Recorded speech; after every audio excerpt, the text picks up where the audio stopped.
Dolman, Chair of the Walford Parish Council NDP Committee. Welcome to the first of our live presentations, which is about the NDP Housing Assessment Report. It will explain how the criteria used to evaluate the sites was formulated, the process of elimination, and the results of the evaluations. It will show which sites are considered suitable and how these are ranked.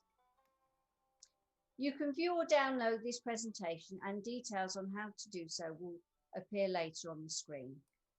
At the end of the presentation, you can ask questions by email to the NDP email address shown at the bottom of the screen, or later by email, post or online. As you can see, we have a questions and answer panel here today, so I'll quickly introduce them to you. Andrew Delahaye, who lives in the parish and was the chair of the former NDP steering group and is now a member of the NDP committee. And Chris Barron also lives in the parish and was a member of the former steering group and the current NDP committee, with specific responsibilities for keeping track of the project plan and finances. And lastly, Bill Bloxham, who is an independent planning consultant from Leicester and has helped over 30 parish councils produce their NDP. At the end of this presentation, I'll be putting your questions to them. Okay, so let's see the pre-recorded presentation, which is narrated by Andrew Delahaye. At the end of the presentation, you can ask questions by... Council has come a long way in the last year or so on the NDP project, and we want to introduce the Meeting Housing Needs and Site Assessment Report and the site options. This is a presentation designed to inform and engage you and to signpost the most important parts of the report, which you can read in detail on the NDP website. So Walford Parish Council decided in 2012 to make a Neighbourhood Development Plan, or NDP. We also decided to allocate development sites and made a call for sites in both 2017 and 2020. Up to the end of 2020, we were offered 37 sites in total for inclusion in the process. All of these sites have been assessed by an independent planning consultant as to how suitable they are for our needs. In 2021, the housing report was approved, and some additional sites will be assessed when regulations allow. Now we are at a point where we have to decide how to use these sites and which ones to take forward for inclusion in the NDP. We are seeking your input to this decision. The presentation today is the first of two and deals with sites that have been offered by landowners for inclusion in the housing policies, as well as the approach taken to assess them, the results of the assessment, and how you can comment.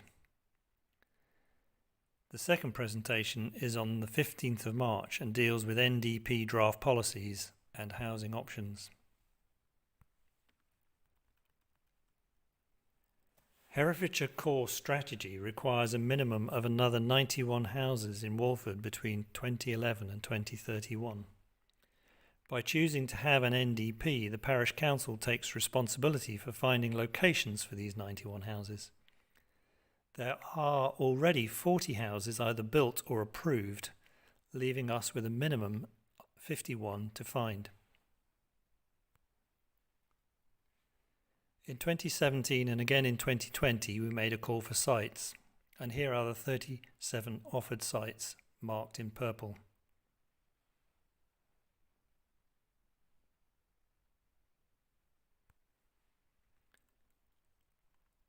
All 37 sites were assessed against mandatory planning policy requirements for suitable sites.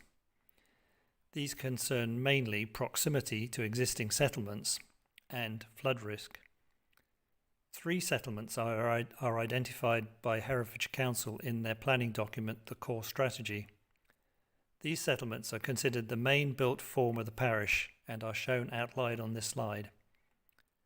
we have included the boundary that Walford Parish has with Ross-on-Wye. You can find out more details in the report. Of the 37 sites offered, 3 have been withdrawn, 21 are not in or adjacent to the settlements, 1 is ruled out completely by flood risk, and 1 was too small to help, leaving 11 to be considered further.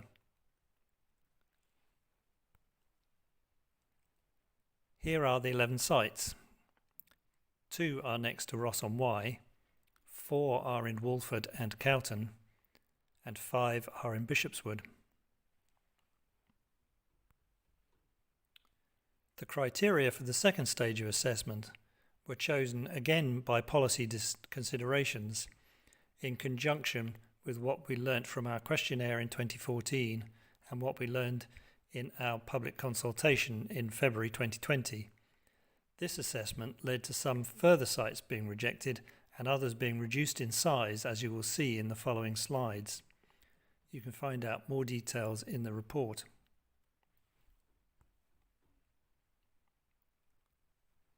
Of the sites adjacent to Ross-on-Wye, Site 14 was rejected and Site 24 was reduced in size. You can see the original offered site in pale purple and the area considered suitable for housing in dark purple. You can find more details in the report.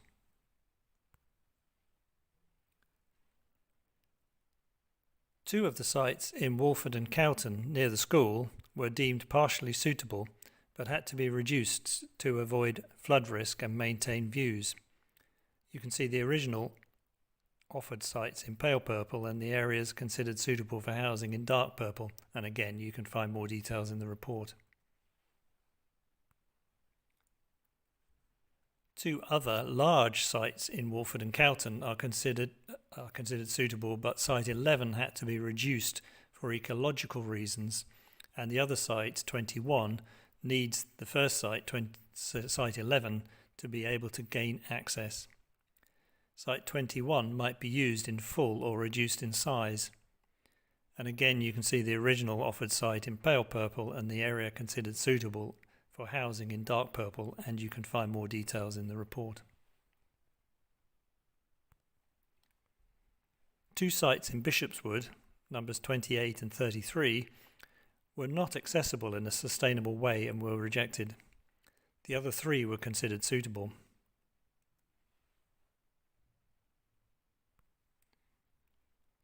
The scoring system was decided by using the Stage 2 criteria and then assessing each site by what effect it has for each criterion. After that, there were 8 potentially suitable sites and they were ranked in order of suitability to meet the housing needs. And here is the ranked list. The reduced size sites are marked with R in brackets. Clearly they can more than meet the needs for a minimum of 51 more houses, and there are various options we can choose to meet that target. You can find more details in the report.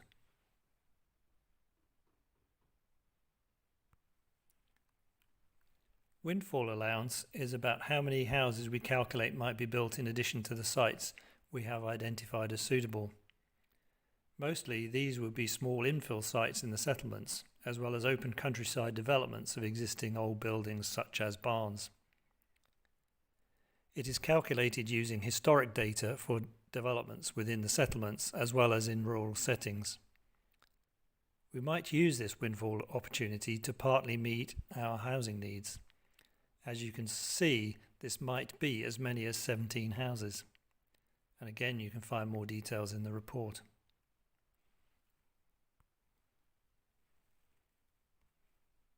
Walford Parish Council has to define how it will accommodate the minimum target of 91 houses by 2031.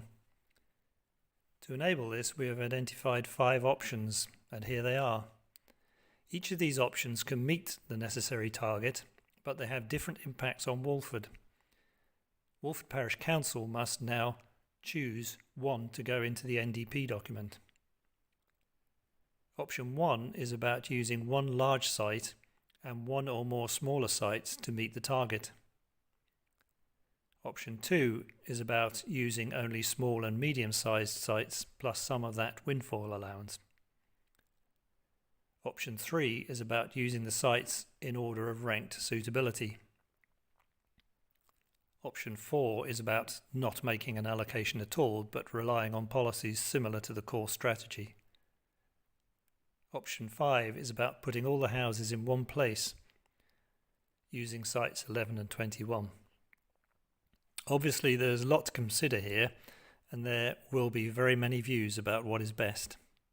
Therefore there will be a second presentation to discuss these and go into more detail. If you have questions or concerns, please come along to find out. So how can you help?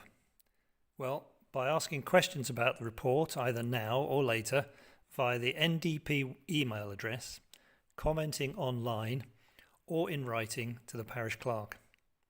We also encourage you to listen to the next presentation on the 15th of March, where we will explore the various options in more detail.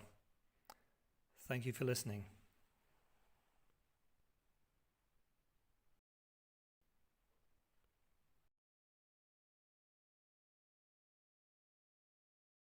Using the sites in order of ranked suitability. Hello again. Okay, so now we're going to take some of your questions. Option 4 is about not making an allocation at all, but relying on policies similar to the core strategy.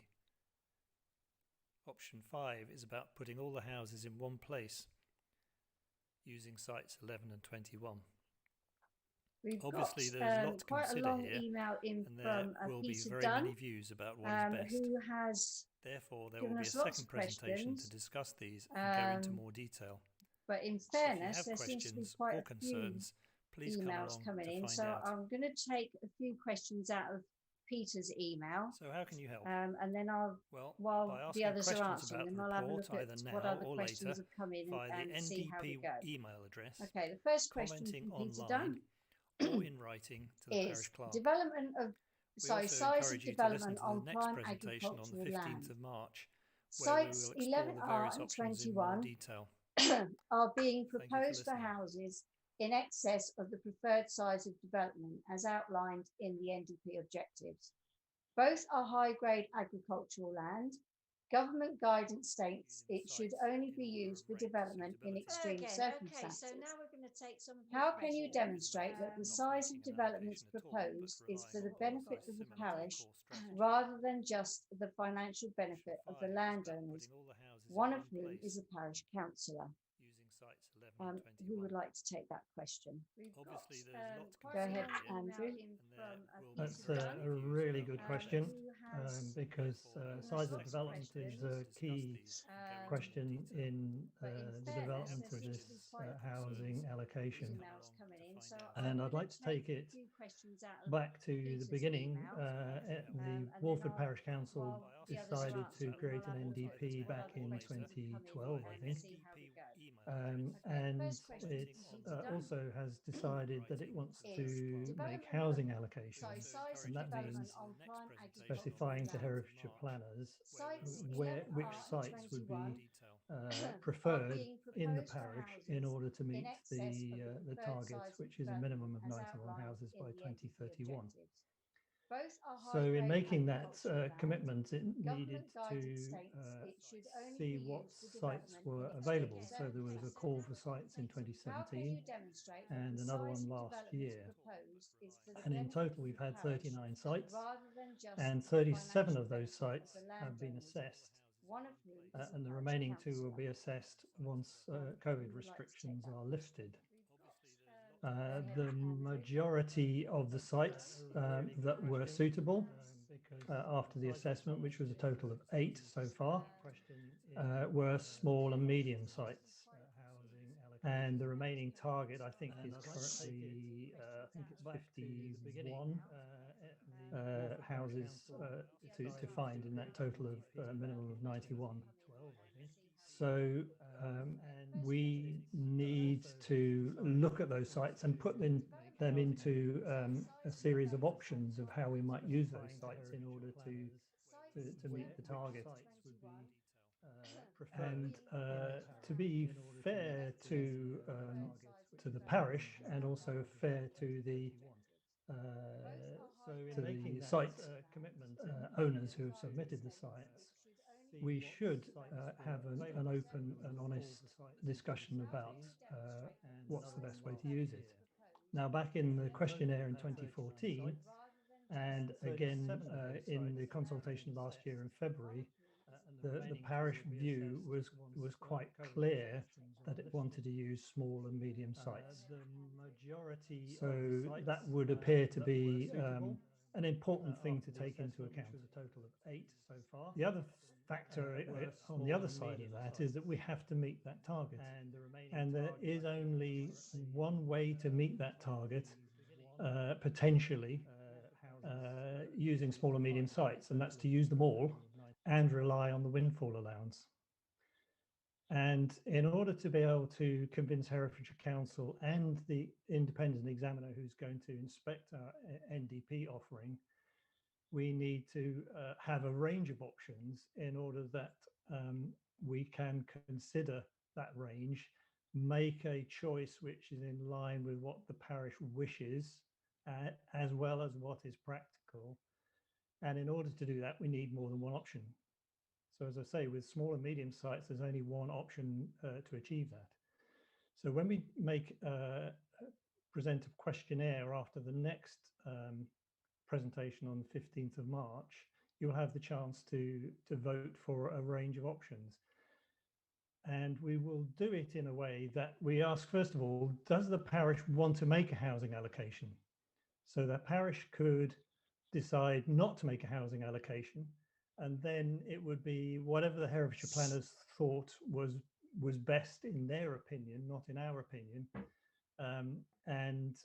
If we did have a housing allocation, then it would be our opinion that would go in front of the planners and not their ideas from a distance. So that would be the first question. And the second question would be, do we want to rely on all those small and medium sites and a windfall allowance, or do we want to consider the option having a larger site? And then there are various ways of using a larger site with some of the small and medium sites, and there's so many permutations, it's a bit crazy. So we want to take basically one option is having no housing allocation, another one is using just the small and medium sites and the windfall allowance, and then there will be 3 other options which are taking into account the larger sites, but they will be considered after those first 2 questions. So if we, whatever is chosen to go into the NDP has to have a rationale for it. In other words, a reason.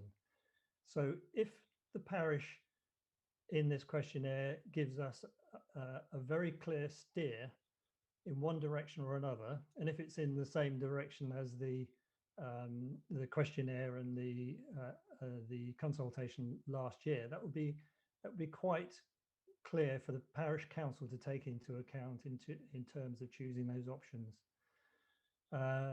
And we also have to have rationales for why we would exclude or not include any of the other options. So we basically have to have 5 rationales and 1 choice. So it's not that we can leave sites out, because that would not be fair to the site owners, and it would not be fair to the rest of the parish, who to the whole parish, who should give us a clear indication of which way to go. So we understand the arguments in some parts, and we take this into account, and we look forward to a clear indication in the questionnaire answers, so that the parish council can make the right choice. Thank you, Andrew. Okay, next question is imbalanced weighting criteria. Why have you decided in your weighting scales that the following should be given a low weighting in terms of adverse impact? High-grade arable land, pollution, and brownfield sites. I think that needs to go to Bill. Well, there are a number of criteria that you've considered, and we weighed them up very carefully. Or at least the steering group weighed them up very carefully. in terms of high-grade agricultural land, the qualifying requirement is not necessarily, doesn't necessarily rule high-grade land out. You should go for the lowest grade if at all possible. But of course, some of these areas of lower grade land are not easily developable. So you have to give it a weighting which is commensurate with really trying to seek what you need to build. In terms of pollution, well, there's very, very little pollution in terms of within the parish, and therefore it is a criterion, but it really didn't differentiate significantly between sites. Similarly, in terms of brownfield land, it didn't really differentiate between sites in terms of those that were offered at the end of the day. So those criteria, that was why the criteria were chosen, why the particular weightings were given to those criteria. Thank you, Bill. Now I can see that there's a couple more questions come in on email, so I'm going to do those and then come back to Peter's. Otherwise, it's going to be, almost Peter's show.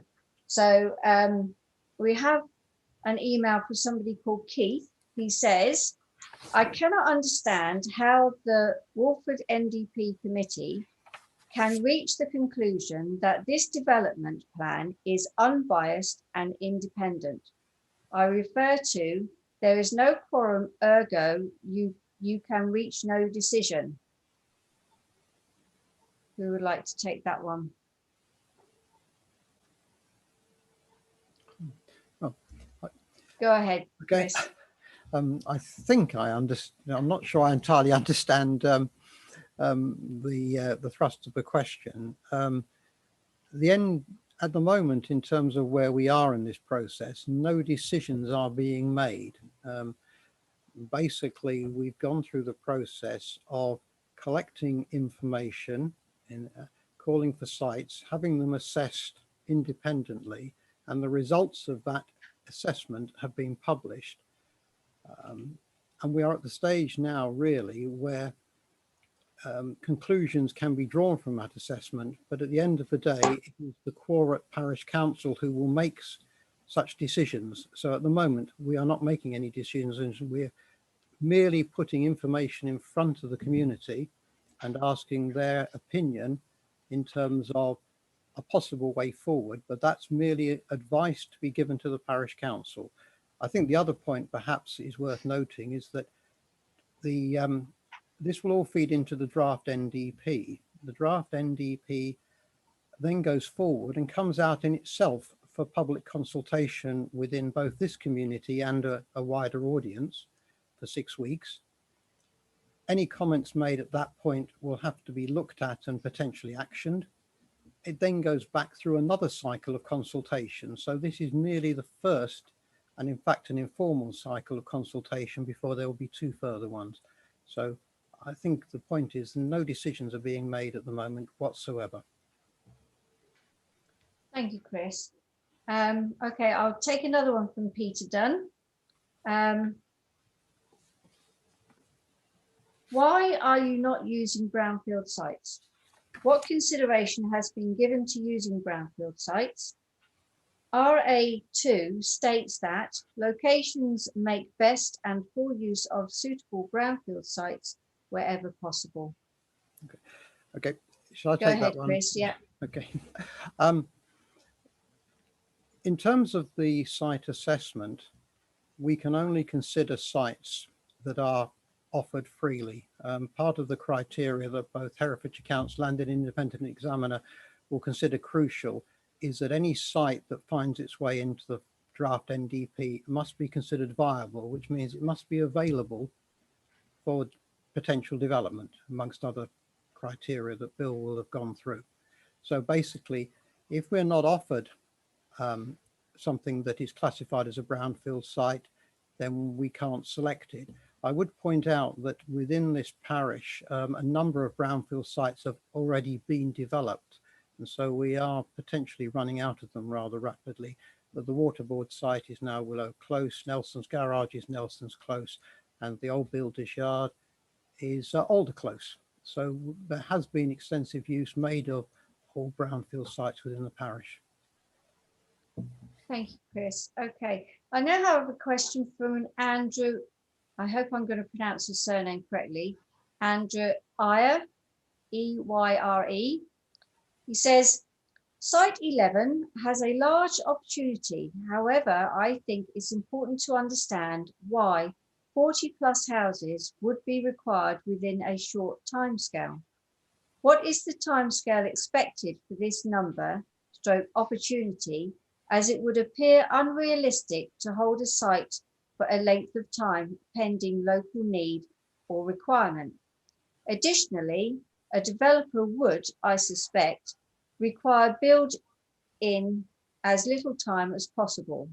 Would you please clarify the requirement over time for 40 plus houses and whether therefore this has been part of the criteria, as this is excessive and is not clear the time length and comparison to requirement, and why this is preferred over smaller sites which would be more beneficial to developing in line with the expected requirement.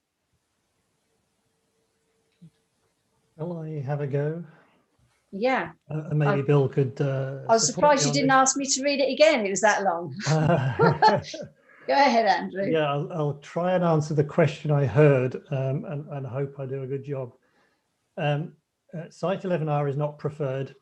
None of the sites at this stage is preferred. That's what we're trying to get to. What does the parish prefer in terms of the use of sites? Now, the other part of the question is about timeline. And the timeline for the NDP is up until 2031. So about 10 years time.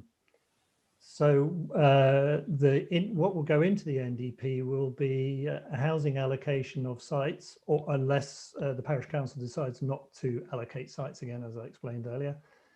And those houses should be built by 2031. There's not actually a mandate that they must be built by then, but we must have a reasonable expectation of them being built by then. So I think the question was really also about 40 houses and how quickly they might be built. Maybe there was some feeling that they might not be built so quickly.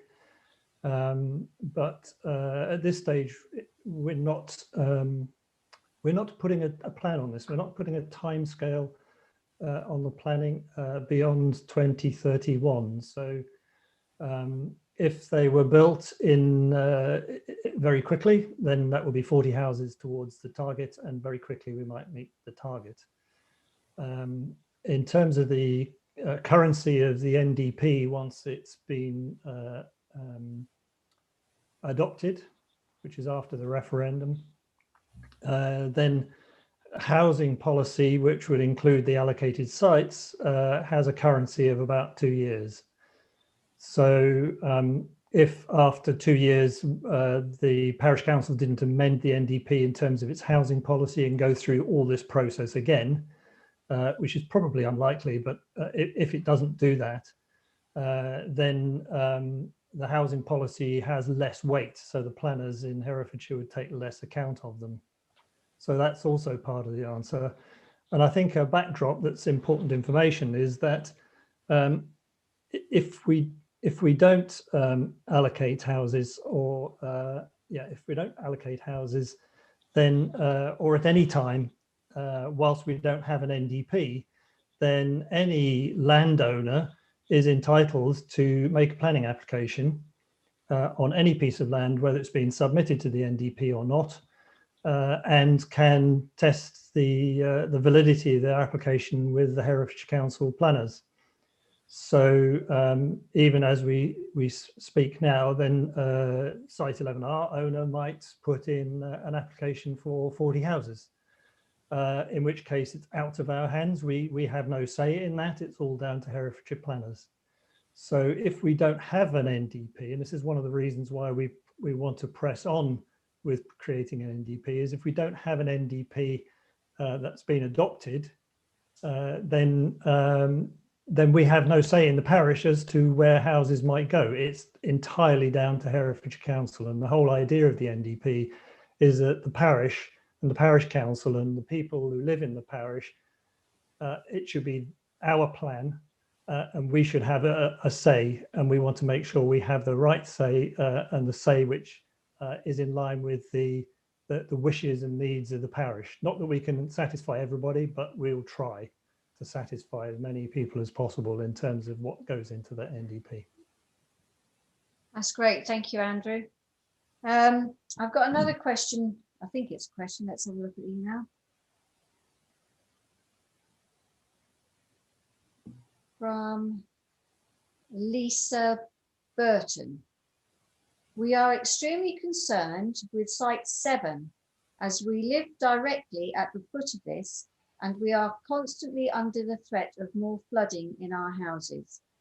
We have many septic tank issues.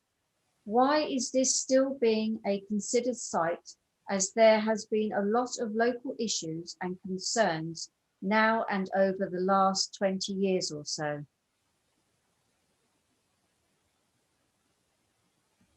Go ahead, Bill. Oh, sorry, Chris, do you want to take it? No, it's fine. But, yeah, I was just going to say that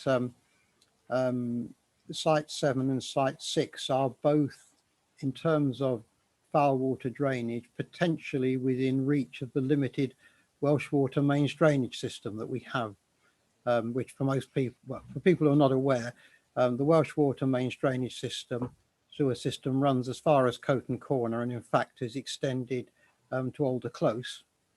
So there is infrastructure just about within reach of those two sites. That's not to say there might not need to be an increase in pipe capacity, but I think Bill will confirm that part of his consideration when you're looking at sites is what problems might occur in terms of infrastructure, certainly in terms of drainage, and certainly if you're relying on private drainage systems, that is a material consideration. Yes, my understanding is that if you can connect to a public sewer, then you should do that, and the Environment Agency will look to that. If you're talking about stormwater drainage, then if you'll look through the assessment that we've carried out, there will probably the landowners will need to do some sort of drainage assessment, and because Site 6 in particular, there's an area there which we were suggesting within the assessment that would be used for some form of stormwater drainage, so that only greenfield flows come off the development sites. Thank you. Okay, I'll do a few more from Peter. I can see actually on here that a lot of the emails that have been received in are mainly in support of Peter's questions. So, you know, I'm picking out ones that are actually questions, but a lot of them are just in support of these questions. So I'm going to push on with his list. Next one is environmental impact. What consideration has been given to protecting the delicate ecosystems that exist in Cowton/Walford? There are kingfishers, herons, little egrets, barn owls and polecats, as well as bats in the immediate vicinity. Development of the proposed site, I'm presuming he means 11R and 21, will be considered environmental impact, including noise and light pollution. Yeah, go ahead, Bill. The impact on habitats and species was certainly considered when we were looking at the options between sites, but of course all of the sites that you've got have been put forward fall within the AONB, or sorry, most of them do. Now I think there are a limited number that don't, but they were outside of settlements. But we did consider the particular implications for habitats in particular. Of course, a lot of things like bats and birds do fly around in peripatetic, so you need to consider whether or not their particular foraging grounds or whatever are affected. And I think in terms of the site at Cowton, generally that's arable land, so it's not got particular high value in terms of foraging areas for bats and birds. but it is, of course, close to Carlton Marsh, which is an SSSI, which is why we've specifically reduced the area of that site, and we've used Natural England's impact zones and the impact and the information contained in that to define how that site should be developed and what areas should be released for development. That's how we've looked at that particular site. But of course, there are bats and ancient woodlands around many of the sites, particularly the sites in Bishopswood, which we've also taken into account. And if you look through the assessments, you'll see how we've done that. Lovely. Ruth, carry on, Andrew. An ecologist on our team, Lee Russell, and she has done some sterling work in terms of mapping out where all these habitats might be in order to support Bill's work in the assessment of the sites. I'd also add one more thing. When it comes to producing the draft plan, Herefordshire Council will have to undertake an environmental impact, a strategic environmental assessment of the plan. So it will look at those particular aspects, and if they highlight anything, then we can look at that again. I would also add that we accessed the Biological Records Centre, Herefordshire Biological Records Centre, and incorporated all their records in terms of habitat and wildlife reports into the maps that we have, and all the sites were cross-checked against those. So we were aware of any reported locations, both habitat and wildlife sites. Amongst those records, they're not just the national ones, they actually collate local observations. Lovely. Okay, now then, although we've still got lots of questions from Peter Dunn, I've spotted an email from Mark and Helen Lindley, who are on the list of supporters of Peter Dunn's questions, but they also ask a lot of other questions. So I'm going to intersperse between the two to be fair.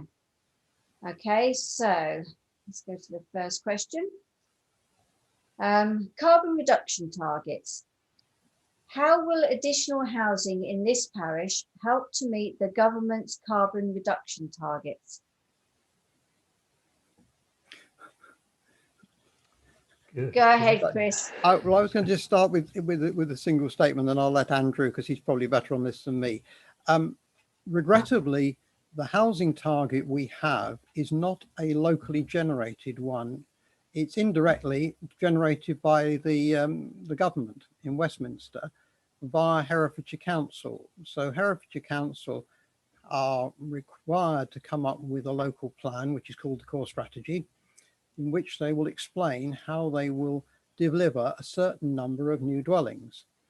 And when the core strategy was being developed, they had to come up with some values which were then checked by central government as being acceptable. So they weren't handed out, but they're acceptable levels. And they're broadly based on, over the 20-year period of the plan, a 20% increase in the dwellings. That is not believed to be purely by internal growth. It is assumed there will be external input, influx into Herefordshire as part of that number. Our tariff is 91, which is just a proportionate figure, which is based on 14% of what we had in 2011. That's a figure that's applied to all the parishes around Ross. So in actual fact, the requirement to deliver 91 new dwellings is actually just a pure number. So I'm afraid in terms of, is it a good or a bad idea, we really don't have, as a parish, much say over that. Thank you, Chris. I'd also say, sorry, Ruth. Yeah, no, carry on. I'd also say that we have taken into account such things as ancient woodlands in the parish. So we've mapped those out, and Bill has taken those into account when doing the site assessment. So any houses in or any sites in or adjacent to ancient woodlands have had problems in terms of making it through the assessment stages. But if people tune in on the 15th of March again, the second presentation, then we'll talk a little bit about the energy conservation measures that we have put in our housing policies, and you can see a bit more about this subject then. Okay. The next question from Mark and Helen Lindley is along the same lines. I think it's going to be covered by policies in the next presentation, so I'll leave that one. But the third question is, what evidence has been considered regarding where the potential residents will work and the carbon contribution of commuting journeys? Is there an unfilled demand for permanent employees in the parish?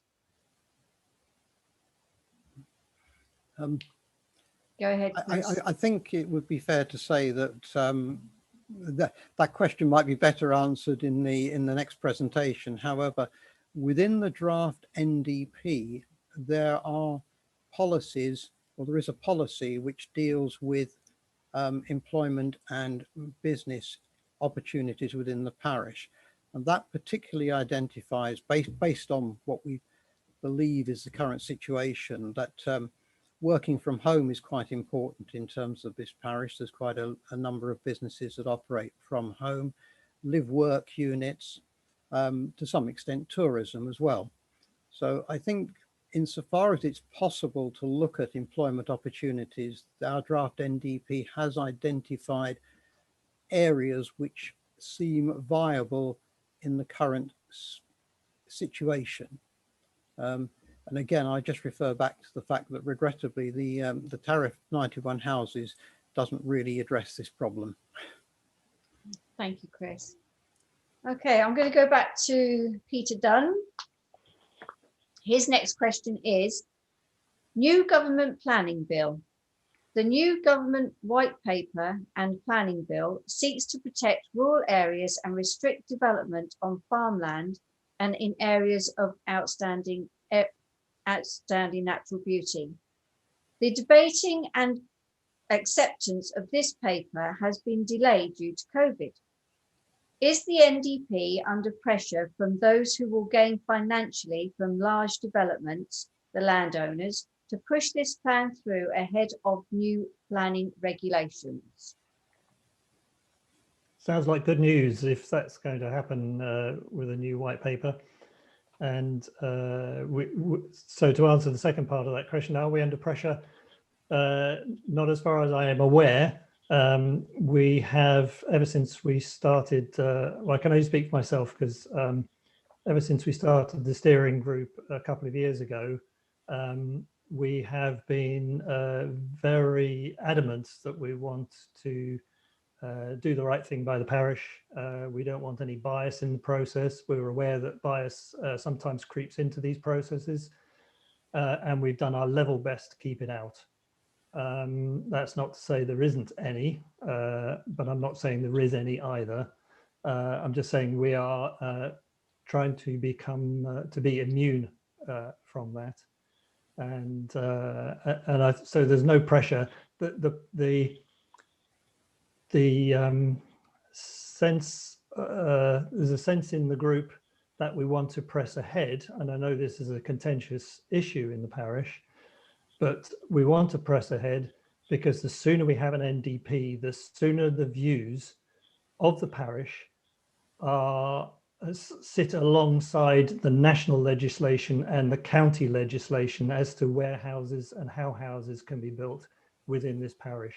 The longer we delay it, the longer we run the risk that individual landowners can profit at our expense. If we have an NDP, they might profit, but we have a say as to what the expense is going to be. Okay.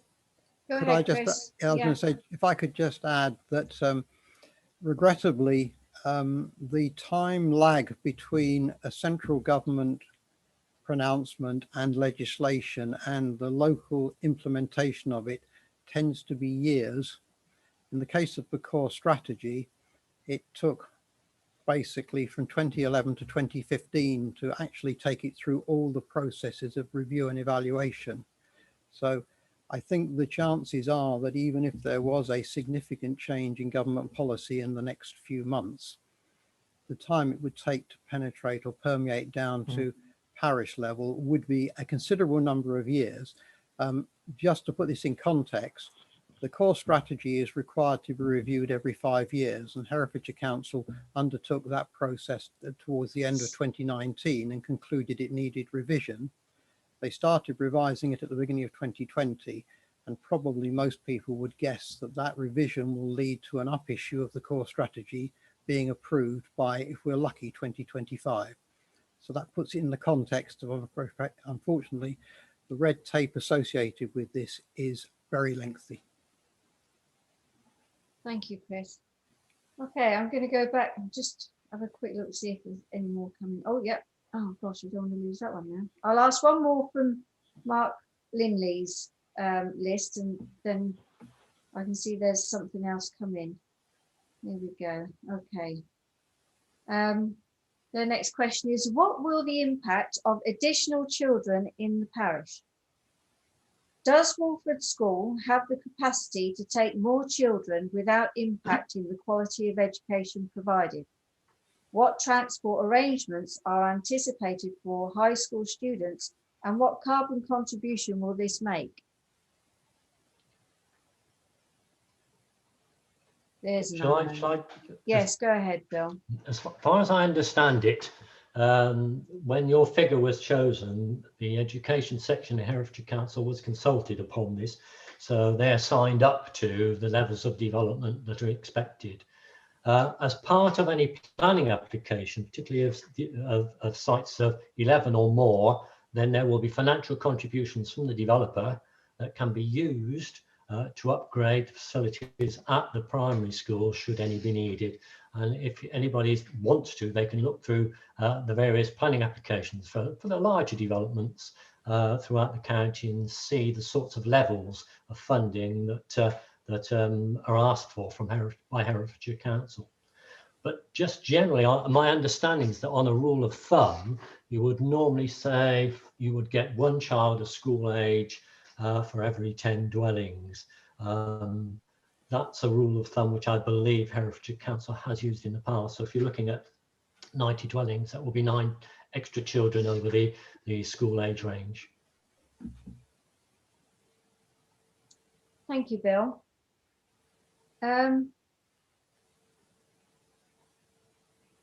I've got an email here from, I can't see, okay, can't see quite who it's from. Community involvement. Many of the parish have been, let's see how far it gives them before it gives a question. Oh, the only question is how many presentations were requested by post. So it's a long email.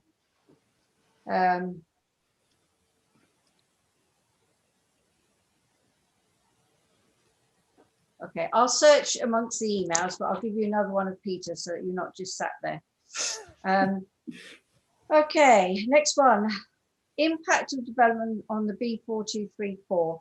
Why has the NDP ignored the letter of the 3rd of June 2020 to Andrew Delahaye from Ross Town Council, which states Herefordshire Council does not support large developments to the southwest of the town due to the restrictions on the B4234. In addition, proposed developments at Leys Hill were rejected, citing concerns over increased traffic on the B4234. If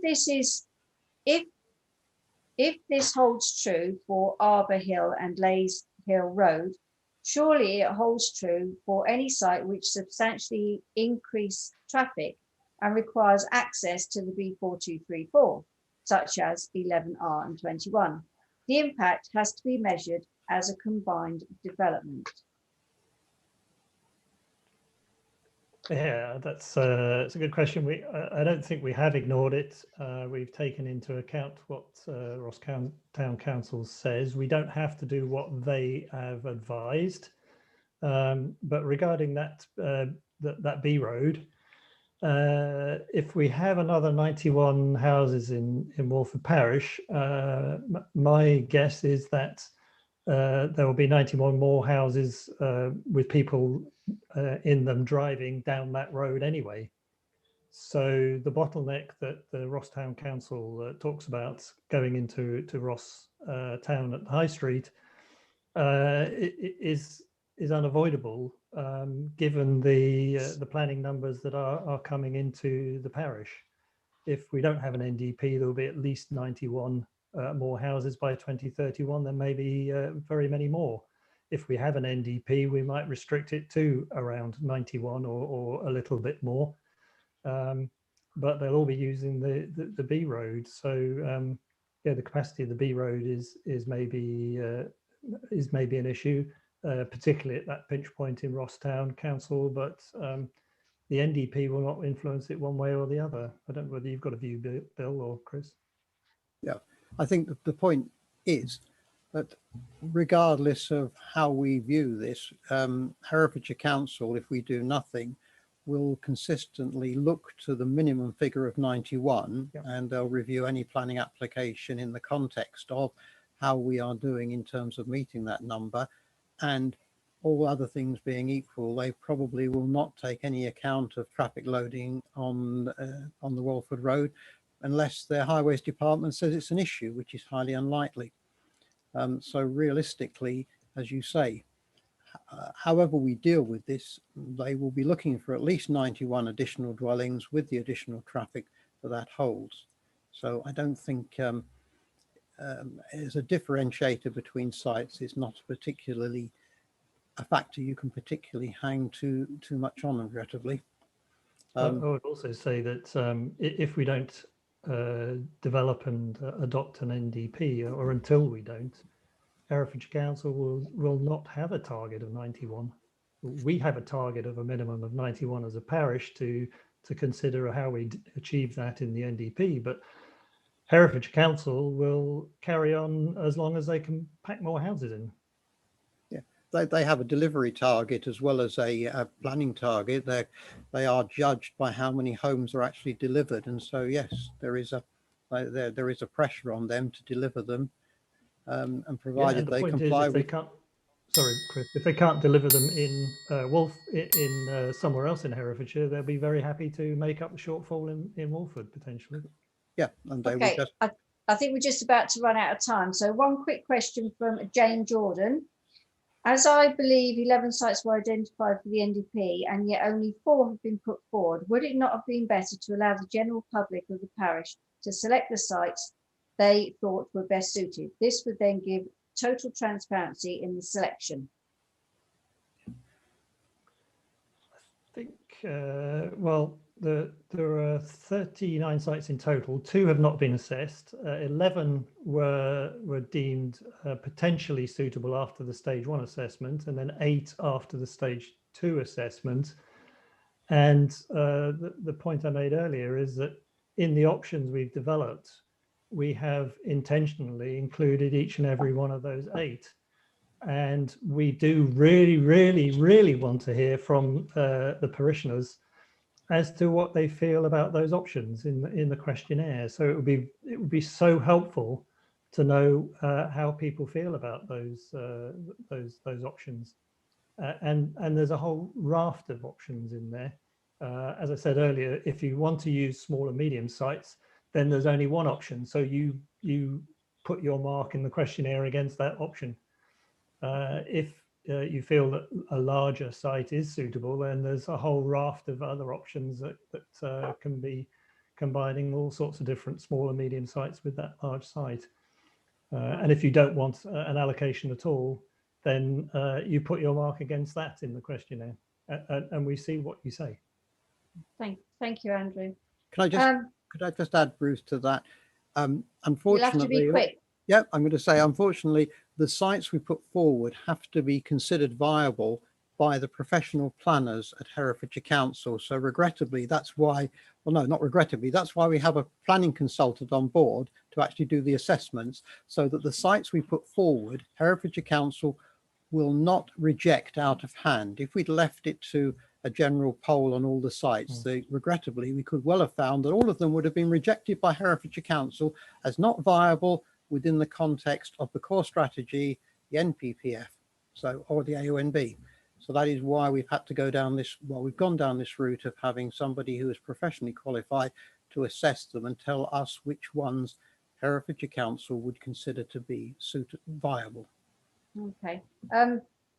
I said Jane Jordan. It's actually signed off David Jordan, although the email address is Jane Jordan. It also says, last paragraph, I also understand Herefordshire County Council have refused to accept findings of Walford NDP committee until the parish has a full quorum. Surely it would be best to leave the NDP project to the full council when it is elected, but I think we've already covered that earlier on in the presentation. I'm afraid that's all we've got time for today. So we hope you found this presentation useful, and any or all unanswered questions will appear on the NDP website along with their answers later. As you've seen, there are 5 housing options available. Walford Parish Council want to know your views before deciding which one to use in the NDP documents. The next presentation will be on the 15th of March, when we will talk about the policies, explore how these 5 housing options, and look at how each of these could affect the parish. So please join us again on the 15th of March to learn more and let us know your views on which to apply. Details on how to view or download this presentation and the housing assessment report, along with how to answer questions, will appear on your screen shortly. Thank you all for your time, and we look forward to receiving your views.